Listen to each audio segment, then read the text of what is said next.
The morning sun was shining bright over Seoul when everything changed. The sky suddenly went dark as a massive ship appeared above the city. It was bigger than any building and shaped like a huge black diamond. The surface was so smooth it looked like polished glass, and it reflected the city lights in strange ways. People stopped walking and looked up with their mouths open. Captain Jiwo was drinking coffee on the bridge of the Earth Defense Force ship when alarms started going off everywhere. The screens showed the alien vessel hanging in the sky like a dark cloud. His crew ran to their stations and everyone started talking at once. The communications officer turned to him with wide eyes and said the ship was sending messages in every language on Earth. In the command center deep underground, Admiral Haeben watched the reports come in from around the world.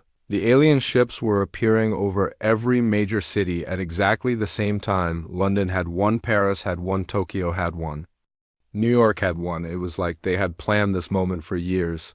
The aliens wanted to talk to Earth leaders right away. The first message came through the speakers in perfect Korean. The voice was deep and smooth like honey, but there was something cold about it. The alien said his name was Ambassador Vorthak and he came from something called the Celestial Hegemony. He said they ruled the entire galaxy and had been watching Earth for a long time. Now it was time for humans to join their Empire commander. Daeho was sitting at his desk when he heard the full message. The alien explained that resistance was useless because they had technology beyond human. Understanding their fleet could destroy planets with a single shot. They had conquered thousands of worlds and Earth would be just another one on their list. The humans had one choice: submit to imperial rule or face total destruction. What happened next surprised everyone in the room. Daeho started laughing. It began as a small chuckle but grew louder and louder until his whole body was shaking. The other officers stared at him like he had lost his mind. The alien ambassador was still talking about their mighty empire and unstoppable fleet, but Daeho just kept laughing harder. Lieutenant Sujin was handling the communications. When she heard Daeho laughing, she tried to stay professional, but the corners of her mouth started to twitch. The alien speech was so dramatic and over the top it sounded like a bad movie villain giving a speech before the hero defeats him. She pressed her lips together to keep from smiling, but it was getting harder. The alien ambassador continued his speech about the glory of the Empire and how honored humans should feel to serve them. He talked about their advanced weapons and how they had never been defeated in battle.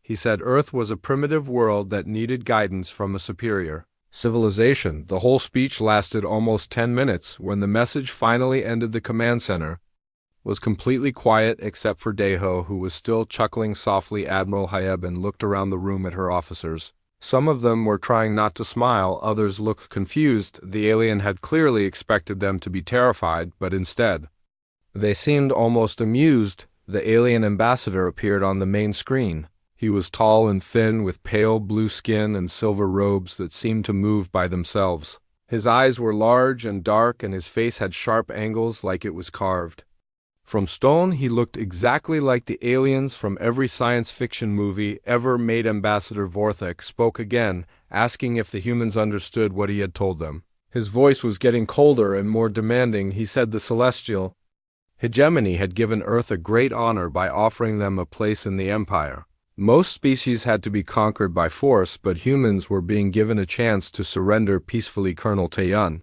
was the first to speak up. He asked if the alien was serious about the whole galactic empire thing. The ambassador looked confused and said of course he was serious. The colonel nodded slowly and said it was just that the whole thing seemed so familiar, like something from an old TV show. Dr. Yoonji had been studying the alien broadcast since they started. She noticed that everything about their approach was predictable: the threatening messages, the show of force, the ultimatum to surrender. It was like they were following a script from a bad science fiction movie. She whispered to her colleague that maybe these aliens had been watching too much human entertainment. The alien ambassador was getting frustrated. He had conquered hundreds of worlds and never faced this kind of response. Usually, species either begged for mercy or tried to negotiate for better terms, but these humans seemed to be treating his threats like some kind of joke. He demanded to know why they were not taking him seriously. Major Changmin stood up and said they were taking him very seriously. That was exactly why they found it so funny. The alien empire sounded like every cartoon villain he had ever seen.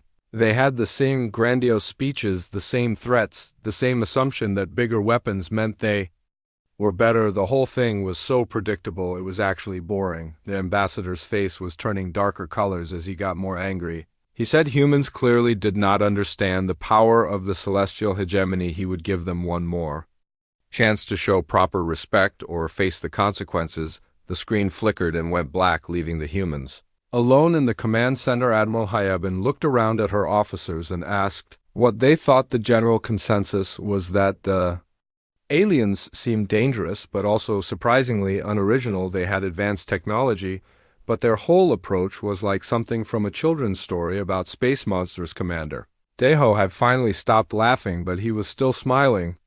He said the aliens reminded him of his little nephew who liked to dress up as a superhero and make threats. Nobody was scared of a 6-year-old in a costume, and nobody should be scared of aliens who acted like cartoon characters. The meeting ended with the humans planning their next move. They would prepare for the possibility of an attack, but they would not be intimidated by threats. They had dealt with bullies before, and these aliens seemed like the same type of people, just with better technology. As the officers left the command center, they were still talking about the alien ambassador. Some of them were making jokes about his dramatic speech. Others were wondering if all alien civilizations were this predictable, but none of them seemed worried about the threatened invasion. The aliens had expected fierce submission or at least respectful negotiation. Instead, they got something they had never encountered in thousands of years of conquest: complete dismissal, mixed with genuine amusement. It was not the reaction they had planned for, and it left them confused and angry. The stage was set for what would become the most insulting first contact in galactic history. The humans had looked at the mighty celestial hegemony, and their response was to laugh. The aliens would soon learn that sometimes the most dangerous enemies are the ones who refuse to be intimidated. 3 days after the first alien message, Director Minho sat in his office at the United Nations building in New York. He was reading reports about the alien ships that were still hovering over major cities around the world. The aliens had demanded a formal meeting with Earth leaders, and today was the day it would happen. The alien delegation arrived exactly at noon in small silver ships that landed on the roof of the UN building. Ambassador Vorthek stepped out first, wearing ceremonial armor that looked like it was made of liquid metal. Behind him came General Kithara, a female alien with red markings on her face and weapons attached to her belt. Dr. Yunji was already in the meeting room studying her notes about alien behavior patterns. She had spent the last 3 days watching recordings of their broadcasts and had noticed something interesting. The aliens used the same phrases over and over again, like they were reading from a script. When the aliens entered the meeting room, they moved like they were in a parade. General Kithara kept her hand near her weapon and looked around the room like she expected an attack. Ambassador Vorthek walked straight to the center of the room and stood there waiting for the humans to bow or show some kind of respect. Director Minho stood up and welcomed the aliens to Earth in a calm, friendly voice. He offered them seats and asked if they wanted anything to drink. The aliens looked confused because they had expected the humans to be trembling with fear. Instead, they were being treated like normal visitors. Ambassador Vorthek began his presentation with holographic displays that showed the alien fleet in space. There were thousands of ships in perfect formation, stretching as far as the eye could see. Each ship was sleek and powerful, looking with weapons that glowed with deadly energy. The display was meant to show how hopeless resistance would be. General Kithara demonstrated their plasma weapons by firing at a metal target that the aliens had brought with them. The weapon made a loud humming sound, and the target melted into a puddle of liquid metal in seconds. She looked at the humans, expecting to see terror in their eyes. Dr. Yunji watched the demonstration with professional interest. She had seen similar effects in movies and video games many times. The weapon was impressive, but the way the aliens showed it off was so predictable. She yawned and quietly told her colleague that it looked like something from an old science fiction film. The translation device picked up Dr. Yunji's comment and broadcast it to the aliens. Ambassador Vorthek stopped talking and stared at her. His face showed confusion and anger. How could these primitive humans be so casual about superior alien technology? The aliens continued their presentation showing images of conquered worlds and defeated species. They explained how the celestial hegemony brought order and civilization to chaotic primitive planets, they said. Earth would benefit from joining their empire and learning from their advanced culture. Colonel Taeyun listened to the whole speech with growing amusement. The aliens talked about their empire like it was the greatest thing in the universe, but everything they described sounded familiar. He had read science fiction stories with the exact same plot dozens of times. When the aliens finished their presentation, Director Minho stood up and clapped slowly. He thanked them for what he called a very entertaining performance. The aliens looked at each other in confusion, not understanding why the human was talking about entertainment. Director Minho continued in his calm voice, saying that the alien presentation was very well done, but perhaps a bit too dramatic for modern audiences. He suggested that if they were interested in careers in the entertainment industry, Earth had many opportunities for talented performers. The other human delegates had to cover their mouths to keep from laughing out loud. The aliens were clearly not expecting to be complimented on their acting skills. Ambassador Vorthak demanded to know if the humans understood that this was not a performance but a real threat. Dr. Yunji stood up and said that was exactly the problem. The aliens were following every single cliché from human science fiction: the threatening ultimatum, the show of superior technology, the demand for unconditional surrender. It was like they had watched every space opera ever made and decided to copy the villains. General Cathara was getting angry. Her hand moved to her weapon, but Director Minho just smiled and said violence would not be necessary. The humans understood perfectly what the aliens were trying to do. That was why they found it so amusing. Ambassador Vorthak tried to regain control of the situation. He explained that the celestial hegemony had conquered thousands of worlds and never faced defeat. Their technology was thousands of years ahead of human science. Their fleet could destroy Earth in a matter of hours. Commander Deho, who had been quiet until now, started laughing again. He said the aliens sounded like every bad guy from every science fiction movie ever made. They had the same speeches, the same threats, the same assumption that bigger weapons meant they were better. The alien ambassador was losing his composure. He demanded to know why the humans were not afraid. The fear should have been overwhelming when faced with such superior power. Instead, these creatures were treating the mighty celestial hegemony like a joke. Director Minho explained that humans had been imagining alien invasions for over a century. They had seen every possible variation of the theme in movies, books, television shows, and games. The aliens were not presenting anything new or original, just the same old story with slightly different details. Dr. Yunji added that the aliens seemed to have missed the point of most human science fiction.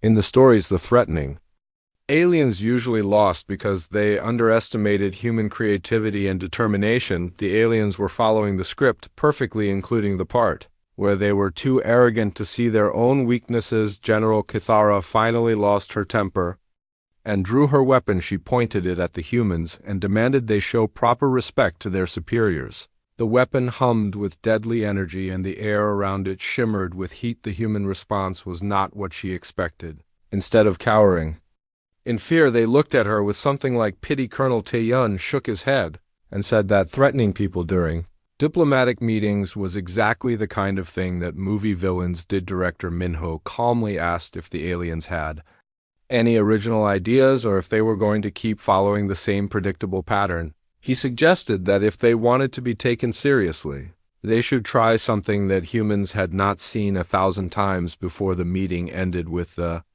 aliens storming out in frustration. Ambassador Vorthak declared that the humans had insulted the honor of the celestial hegemony and would face the consequences. General Cathara promised that their fleet would teach Earth the meaning of respect. After the aliens left, the human delegates sat in silence for a moment. Then someone started chuckling, and soon the whole room was filled with laughter. They had just survived first contact with a galactic empire and somehow managed to make the aliens look foolish. Dr. Yunji was already planning her next research project. She wanted to study why the aliens were so predictable. Maybe after conquering so many worlds, they had forgotten how to deal with opponents who fought back. The humans had just proven that sometimes the best defense against intimidation was simply refusing to be intimidated.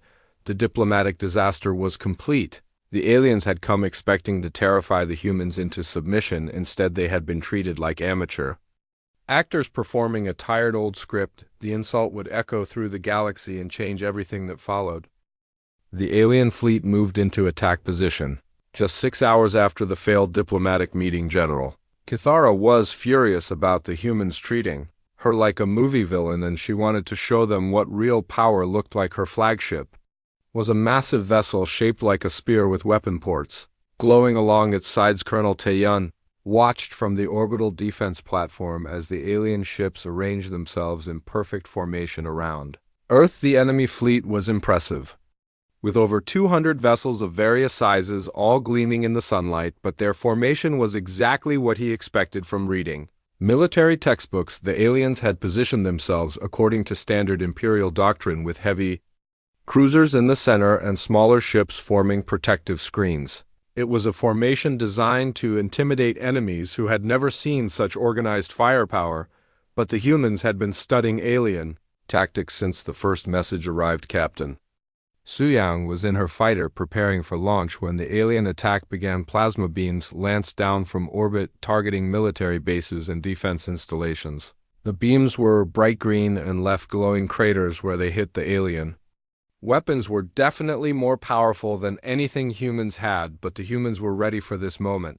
Earth defense satellites that had been hidden in stealth mode suddenly activated. Their railgun weapons might have been primitive compared to alien plasma cannons, but they fired solid metal projectiles at incredible speed. The first alien ship to be hit was a scout vessel that exploded in a shower of sparks. The aliens had not expected any resistance from the primitive humans. Their shields were designed to stop energy weapons, not solid projectiles moving at near light speed. General Kithara screamed orders at her fleet commanders. She could not believe that human weapons were actually damaging her ships. The reports coming in showed that several alien vessels had been destroyed or badly damaged. The humans were supposed to be helpless against superior technology. Major Changmin was coordinating the defense from the ground command center. The alien attack was following predictable patterns, just like everything else about their behavior. They hit obvious targets first, then waited to see if the humans would surrender. The human response was carefully planned waves of fighter attacks that targeted the alien formation. At its weakest points, Captain Suyang led her squadron in a direct assault on the enemy flagship. Her small fighter was tiny compared to the massive alien vessel, but she knew exactly where to hit. If the alien shields flickered and failed under the concentrated human attack, the flagship began to list to one side as explosions rippled along its hull. General Kithara could not understand how primitive human weapons were penetrating their advanced defenses. Dr. Yunji was monitoring the battle from the research facility. She had predicted that the aliens would follow standard attack patterns because they had grown used to easy victories. Their technology was superior, but they had forgotten how to fight determined opponents. The battle lasted 3 hours and ended with the alien fleet retreating to a safe distance. General Kithara had lost 15 ships and many more were damaged. The humans had fought with creativity and determination that the aliens had never encountered before. Commander Deho was reviewing the battle reports when he started laughing again. The aliens had made every mistake that overconfident enemies made in war movies. They had underestimated their opponents, assumed their technology guaranteed victory, and failed to adapt when their plans went wrong. The alien retreat was not orderly like their arrival. Instead, the ships fled in confusion, with some vessels colliding with each other in their haste to escape. The mighty celestial hegemony fleet looked like amateur pilots trying to fly in a storm. General Kithara was forced to send a message to her superiors explaining how the primitive humans had defeated part of the Imperial fleet. The message was transmitted across the galaxy, where other alien commanders received it with shock and disbelief. The human victory was not just military but psychological. The aliens had built their empire on the assumption that superior technology meant automatic victory, but the humans had proven that tactics, intelligence, and determination could overcome technological advantages. Captain Suyang landed her fighter and was greeted by cheering ground crews. The humans had not just survived the alien attack, they had won a clear victory. The enemy fleet was still in orbit, but they were no longer threatening Earth with immediate destruction. The alien response to their defeat was typically predictable. General Kithara demanded reinforcements and better weapons. She could not accept that her perfect battle plan had been defeated by creatures she considered primitive. The idea that humans might actually be dangerous had never occurred to her. Admiral Hyben held a press conference to announce the victory to the world. She explained that the alien attack had been repelled with minimal human casualties. The enemy fleet was still present, but they were no longer in attack formation. The most insulting part of the human victory was how casual they were about it. Major Changmin treated the battle like a successful training exercise. He thanked the aliens for providing realistic combat practice and said the human forces had learned valuable lessons. Dr. Yunji published her analysis of the alien battle tactics. She pointed out that the enemy had made numerous strategic errors that any first-year military student would have avoided. The aliens had become so used to easy victories that they had forgotten basic military principles. The Galactic Empire was shocked by the news of their defeat. No primitive species had ever successfully resisted Imperial forces.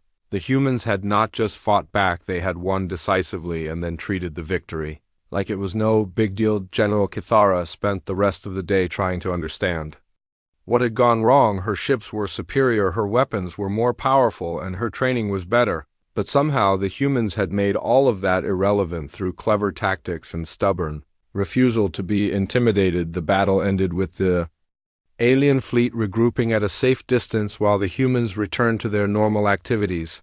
The message was clear: Earth was not afraid of the celestial hegemony and would not be conquered easily. The military defeat was embarrassing enough, but the casual human response made it worse. The aliens had expected to crush human resistance and force immediate surrender. Instead, they had been fought to a standstill and then dismissed as if they were not worth worrying about. The insult echoed through the galaxy as news of the human victory spread to other worlds. Many species that had been conquered by the Empire began to wonder if resistance was possible. The humans had shown that the mighty celestial hegemony could be beaten. For the first time in thousands of years, the Galactic Empire faced a real challenge. The humans had proven that they would not be intimidated by threats or overwhelmed by superior technology. The stage was set for an even greater confrontation.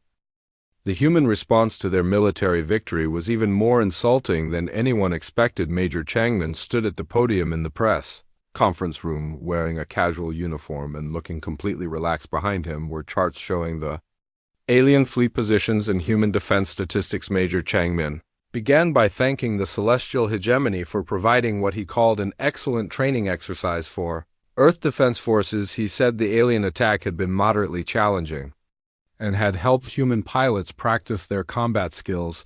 The way he said it made it sound like the aliens had done them a favor. The BROADCAST was transmitted on all frequencies, including the alien communication networks. General Kithara watched from her damaged flagship with growing rage. The human was treating their invasion attempt like a game or a practice drill. Major Changmin continued by saying that future encounters with the alien fleet would hopefully be more challenging. He explained that the human forces had learned valuable lessons about fighting in space and were looking forward to testing their new tactics. Dr. Yuna had been studying the alien broadcasts and behavior patterns for days. She was a psychologist who specialized in understanding how different cultures thought and acted. Her analysis of the celestial hegemony was devastating, and she was about to share it with the world. Dr.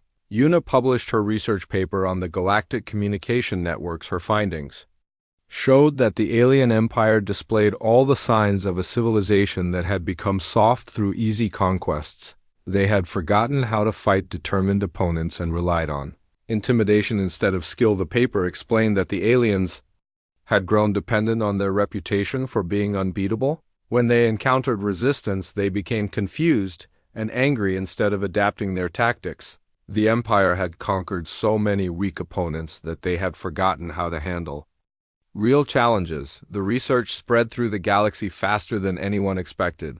Species that had been conquered by the Empire began reading about human psychology and alien weaknesses. The paper was translated into hundreds of languages and distributed on worlds throughout. Imperial Space Ambassador Vorthak was furious when he read the human analysis. He demanded a formal apology from Earth for what he called unprovoked psychological warfare against the Empire. The humans had not just defeated them militarily, they had publicly humiliated them. The human response to the alien demand came from an unexpected source. Miss June was an elementary school teacher in Seoul who had been explaining the alien situation to her students. Her class had been learning about bullies and how to deal with them. The children in Miss June's class wrote a letter to the alien ambassador explaining that bullies do not deserve apologies. They said that when someone threatens you and then gets upset, when you defend yourself, they are acting like a spoiled child. The letter was written in simple language that even young children could understand. It explained that the aliens had come to Earth making threats and demanding surrender when the humans refused to be scared. The aliens got angry and attacked them. Ms. June helped her students record a video message where they read their letter aloud. The children spoke directly to the alien emperor, explaining that bullies should go home and think about their behavior. They said that threatening people was wrong and that the aliens should learn to be nice. The video was broadcast across human networks and quickly spread to alien communication systems. The image of human children calmly explaining proper behavior to the mighty celestial hegemony was more damaging than any military defeat. General Kithara tried to respond to the children's message but found herself speechless. How could she threaten children who were speaking to her like she was a misbehaving student? The innocence and honesty of their words made her feel ashamed. The children's letter became a symbol of resistance throughout the galaxy. Species that had been conquered by the Empire began to see the aliens differently. If human children could stand up to the mighty celestial hegemony, then maybe resistance was possible. Rebellions began to spark on dozens of worlds as the human example spread. The idea that the Empire could be mocked and defeated inspired oppressed species everywhere. The humans had shown that the aliens were not invincible gods, but fallible beings who could be challenged. Commander Daeho was monitoring the galactic communication networks when reports of uprisings began coming in. The human victory, and especially the children's message, had created a wave of rebellion that was spreading faster than the Empire could respond. The alien leadership was in crisis. Emperor Vexion himself was receiving reports of unrest from across the galaxy. The humans had not just defeated one fleet, they had undermined the entire foundation of imperial power, which was based on fear and intimidation. Dr. Yunji was amazed by how quickly the situation had changed. The aliens had come to Earth expecting easy conquest, but instead had triggered a galactic revolution. The human response had exposed the Empire's weakness and shown other species that resistance was possible. Most insulting part was how casual the humans remained about the whole situation. They treated the galactic uprising like interesting news rather than a historic moment. They continued their normal lives while the alien empire struggled to maintain control. Major Changmin gave another press conference where he expressed hope that the galactic situation would resolve itself peacefully. He said that humans were willing to help mediate between the Empire and the rebel worlds if both sides wanted to find a diplomatic solution.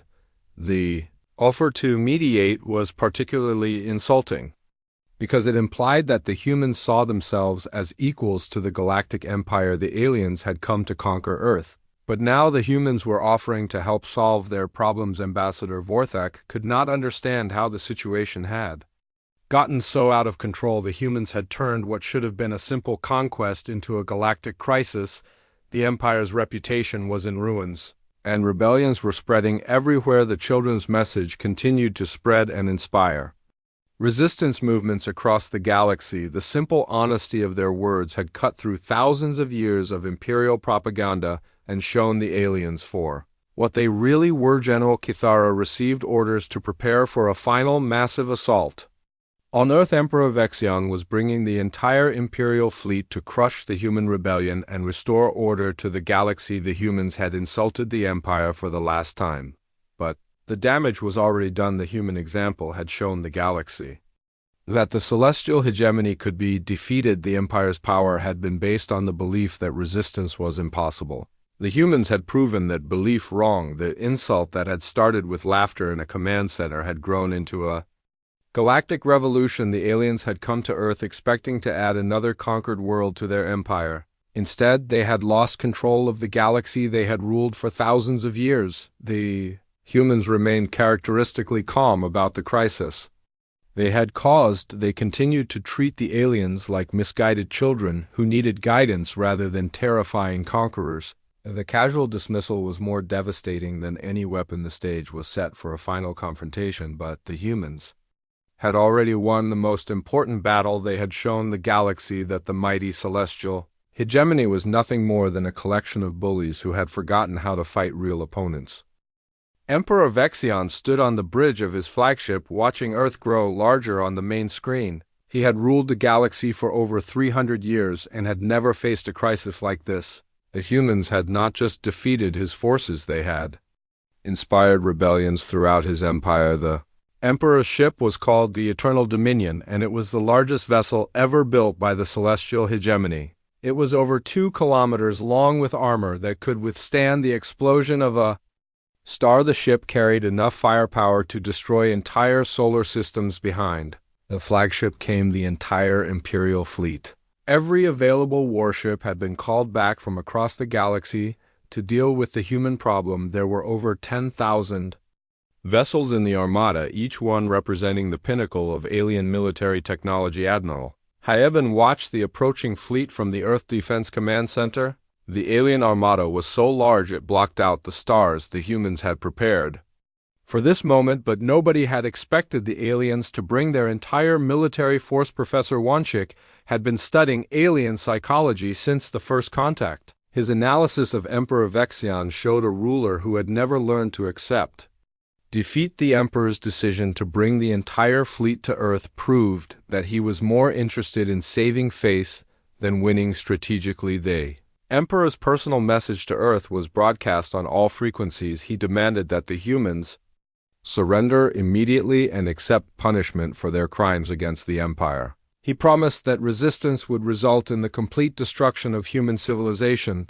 The human response was coordinated by Director Minho, who had been thinking about this moment for weeks. The aliens expected fear, anger, or desperate negotiations. Instead, they got something completely different. Director Minho announced that Earth would be sending a special representative to meet with the Emperor. The representative would come aboard the alien flagship to discuss the situation in person. The aliens were expecting a high-ranking military officer or political leader instead. The humans sent Chef Kyung-ho, a popular television personality who was known for his cooking shows and friendly personality. Chef Kyung-ho had volunteered for the mission because he was curious about alien culture and wanted to share human food with their visitors. The Emperor was confused when Chef Kyung-ho arrived on his ship wearing a casual chef's uniform and carrying bags of cooking supplies. The human was supposed to be a diplomat or military commander, not someone who made food for entertainment. Chef Kyung-ho greeted the Emperor with a warm smile and asked if he was hungry. The chef explained that he had brought ingredients to prepare a traditional Korean meal because food was the best way for different cultures to understand each other. Emperor Vexion had expected negotiations about surrender terms or desperate pleas for mercy. Instead, he found himself sitting at a table while a human explained the proper way to use chopsticks. The situation was so surreal that he forgot to be threatening. The chef prepared bulgogi kimchi and rice while chatting casually about cooking techniques. He treated the Emperor like any other guest on his show, asking about alien food preferences and explaining the history of Korean cuisine. The Emperor found himself actually enjoying the conversation. Chef Kyung-ho was genuinely interested in learning about alien culture, but he was not intimidated by imperial power. The human treated him like a normal person instead of a fearsome ruler. When the food was ready, Chef Kyung-ho served it with the same care he showed on his television program. He explained each dish and gave the Emperor tips on how to eat it properly. The Emperor had never been treated so casually by anyone. The meal became a cultural exchange that neither side had expected. The Emperor learned about human customs, while Chef Kyung-ho asked questions about life in the Galactic Empire. The conversation was friendly and relaxed, despite the massive fleet surrounding Earth. General Kithara watched the dinner through security cameras and could not believe what she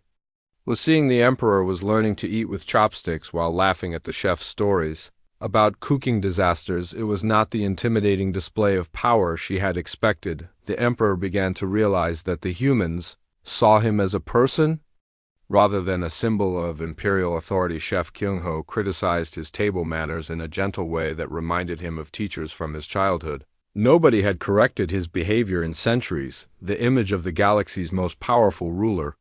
Struggling with chopsticks while a human chef offered patient instruction was broadcast across the imperial fleet. The sight of their emperor being treated like a student was both humbling and strangely touching. Chef Kyung-ho asked the emperor about his responsibilities and listened with genuine sympathy when he explained the burden of ruling so many worlds. The chef pointed out that power without compassion was just another form of weakness.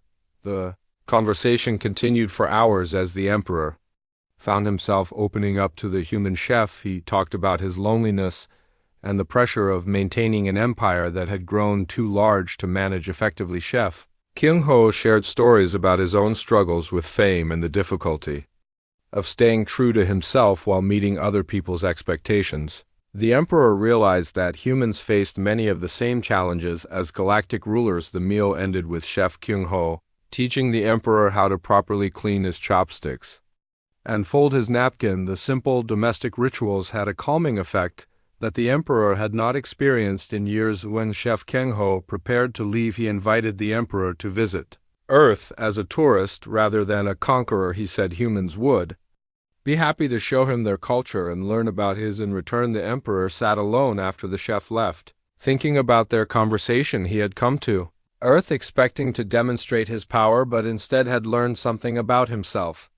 The humans had shown him a different way of relating to others. The imperial fleet remained in position around Earth, but the emperor was no longer certain about his mission. The humans had not surrendered or begged for mercy. They had simply treated him with kindness and respect. General Kithara was growing impatient with the emperor's hesitation. She had expected the human meeting to end with surrender terms or at least a show of proper fear. Instead, the emperor seemed confused and uncertain. The emperor called another meeting with his military commanders. He tried to explain that the humans were more complex than they had assumed, but the generals wanted to proceed with the planned attack. The conversation with Chef Kyung-ho had changed something fundamental in the emperor's thinking. He began to question whether conquest was really the best way to interact with other species. The human chef had shown him that strength could come from kindness and that true power might involve bringing out the best in others rather than crushing them. The emperor had never considered this possibility before. The imperial fleet waited for orders, while the emperor struggled with doubts that had never occurred to him before. The humans had accomplished something that military force had never achieved. They had made him question his fundamental beliefs. The desperate gambit was working, but not in the way the aliens had planned. The emperor had brought his entire fleet to crush human resistance, but instead found himself wondering if there might be a better way to rule the galaxy. Chef Kyung-ho returned to Earth and gave a press conference about his meeting with the emperor. He described the alien ruler as lonely and burdened by responsibilities. He suggested that the emperor might be willing to find a peaceful solution. The human response to the imperial threat had been characteristically unexpected. Instead of preparing for battle, they had sent a chef to cook dinner for their enemy. The approach had been so unusual that it had actually worked. The emperor remained on his flagship, thinking about chopsticks and kimchi, while his massive fleet waited for orders. The humans had turned his moment of ultimate triumph into a quiet personal crisis that would change everything that followed. Emperor Vexion had been thinking about his dinner with Chef Kyung-ho for 3 days. The human had treated him like a normal person, and it had felt strange but good. He decided to return to Earth, not as a conqueror but as someone who wanted to understand these unusual people better. The emperor's shuttle landed at a small restaurant in Seoul, where Mrs. Minji worked as the owner. She was 70 years old and had been cooking for people her entire life. When the tall alien walked into her restaurant, she simply smiled and asked if he was hungry. Mrs. Minji did not know that her customer was the ruler of the galaxy. She saw a tired-looking person who seemed lonely and sad.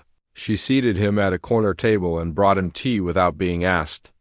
The emperor was surprised by the casual kindness. The restaurant was small and warm with pictures of family members on the walls.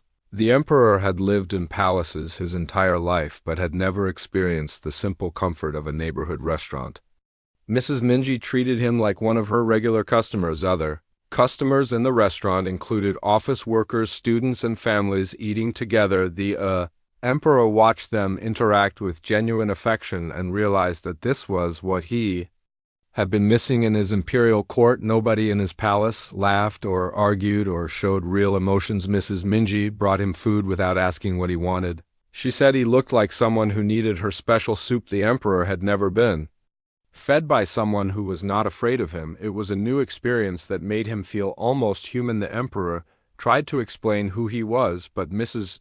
Minji just patted his hand and said that everyone was equal in her restaurant. She had fed politicians, celebrities, and ordinary people, and they all needed the same thing: good food and friendly conversation. As the emperor ate, Mrs. Minji told him about her life and her family. She had raised 4 children and helped them find their own paths in life. She talked about the importance of taking care of others and finding joy in simple things. The emperor found himself telling Mrs. Minji about his loneliness and the burden of ruling so many worlds. She listened carefully and then said that power without love was just another form of emptiness. He had never heard anyone speak so directly about his problems. Mrs. Minji explained that real strength came from helping others become their best selves, not from forcing them to obey. She said that the emperor seemed like a good person who had forgotten how to be happy. The conversation continued for hours as other customers came and went. The emperor learned about human relationships and the importance of community. Mrs. Minji learned about the challenges of ruling a galactic empire. When the emperor mentioned that he had conquered many worlds, Mrs. Minji shook her head sadly. She said that taking things from others never brought real satisfaction. The only way to feel good was to give something back. The emperor realized that his empire had been built on fear and submission, but had never created anything positive. He had thousands of worlds under his control, but none of them were happy or prosperous. Mrs. Minji suggested that instead of ruling through fear, he should try helping his subjects solve their problems. She said that good leaders were like good parents. They guided and supported rather than controlled and punished. The emperor spent the next week visiting different parts of Seoul and meeting ordinary humans. He talked to teachers, doctors, shopkeepers, and students. Each person he met showed him a different way of thinking about power and responsibility. Dr. Yunji met with the emperor to discuss the psychology of leadership. She explained that humans had learned through centuries of trial and error that cooperation worked better than domination. The emperor was fascinated by the idea. The emperor began to understand that the human response to his threats had not been disrespectful but honest. They had seen through his attempts at intimidation and recognized that he was acting like a bully. The laughter had been a natural response to his behavior. Commander Daeho explained that humans had dealt with many dictators throughout their history. They had learned that the best way to handle bullies was to refuse to be intimidated and to treat them like the insecure people they usually were. The emperor realized that his empire had become exactly what Mrs. Minji had described: a system based on taking from others rather than giving. He had thousands of worlds, but none of them were better off for being part of his empire. The transformation in the emperor's thinking was gradual but profound. He began to see his subjects as people who deserved happiness rather than resources to be exploited. The human example had shown him a completely different way of thinking about leadership. Ambassador Jinwoo was appointed as Earth's representative to help the emperor reform his empire. The ambassador's job was to teach alien leaders about human concepts like democracy, cooperation, and mutual respect. Emperor's announcement shocked the galaxy. He dissolved the celestial hegemony and granted independence to all subject worlds. He established a new galactic confederation based on voluntary cooperation rather than forced submission. The decision sent waves of celebration across thousands of worlds. Species that had been oppressed for centuries were suddenly free to govern themselves. The emperor had given up absolute power because a human grandmother had shown him the value of kindness. General Cathara was among the alien leaders who had to learn new ways of thinking. She attended classes taught by human instructors about peaceful conflict resolution and democratic governance. The former military commander became an advocate for interspecies cooperation. The galaxy entered a period of unprecedented creativity and growth as freed species began to develop their own cultures and technologies. The fear that had held everyone back for millennia was replaced by excitement about new possibilities. The human response to these galactic changes was typically understated. Ambassador Jinwu simply said that Earth looked forward to making new friends among the stars. The casual confidence that had initially insulted the aliens had become the foundation for a new era. Chef Kyung-ho received thousands of invitations to cook for alien dignitaries. Across the galaxy, he became an unofficial ambassador of human culture, teaching other species about the connection between food and friendship. Mrs. Minji was invited to address the new Galactic Council about the principles of good leadership. She spoke about the importance of treating everyone with respect and finding joy in helping others succeed. The emperor established a new capital on a neutral world, where representatives from all species could meet as equals. The old imperial palace was converted into a museum about the dangers of absolute power. The changes were not immediate or easy. Many alien worlds struggled to adapt to freedom after centuries of oppression, but the human example provided a model for how different species could work together peacefully. The galaxy had been transformed by what started as an insult. The human laughter that had shocked the aliens had revealed the emptiness of their imperial system. The casual dismissal had forced them to confront their own weaknesses. The new galactic order was based on the radical idea that every species deserved dignity and respect. The humans had not conquered the alien empire. They had simply shown them a better way to live. The emperor often returned to Mrs.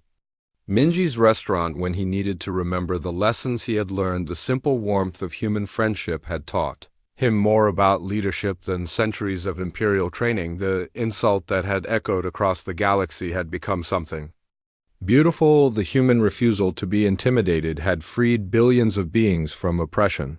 The laughter had been the first note in a song of liberation that would resonate for generations. The story ended not with conquest or defeat, but with understanding. The aliens had learned that true strength came from lifting others up rather than putting them down. The humans had shown them that the best victories were the ones where everyone won. The galaxy would never be the same. And it was all because humans had responded to threats with laughter, to intimidation with curiosity, and to demands for submission with the simple revolutionary idea that everyone deserved to be treated with dignity.